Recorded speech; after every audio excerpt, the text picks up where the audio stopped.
Hey guys, Adam here at Speed Science. Hey, back from a few weeks away on holiday, so we've been quiet with content.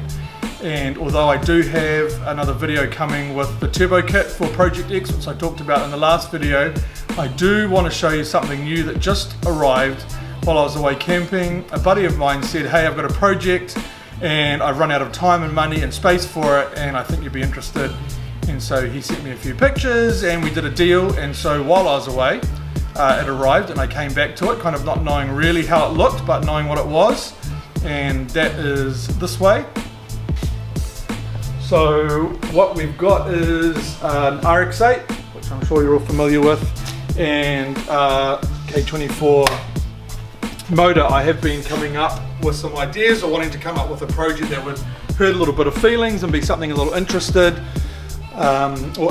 rather.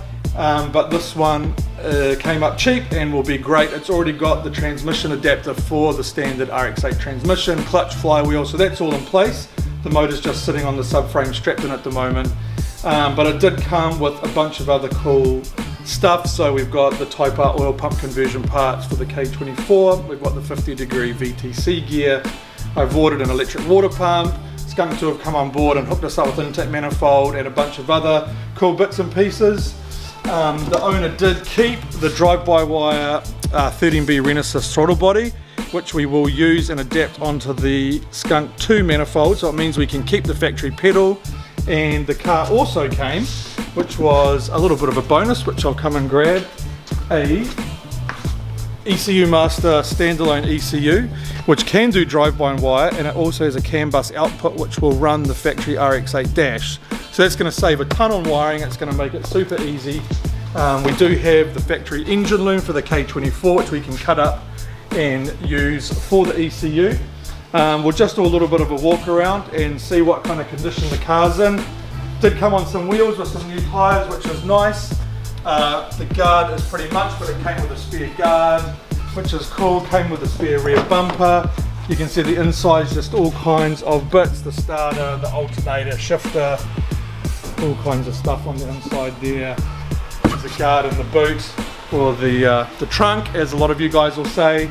There's some coilovers fitted to the rear. It's got an exhaust.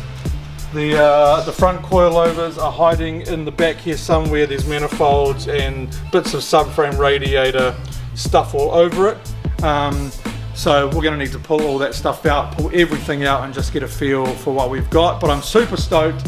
It was a really good deal. I couldn't turn it down. As always, wanted to keep it Honda powered, so that's what we've done.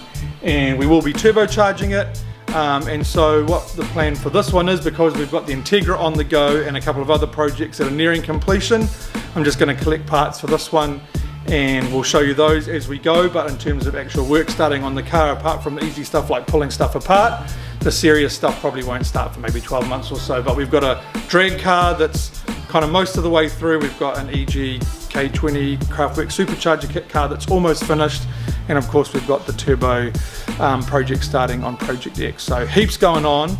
I'll finish it there and we'll do another video real soon with the turbo parts for Project X.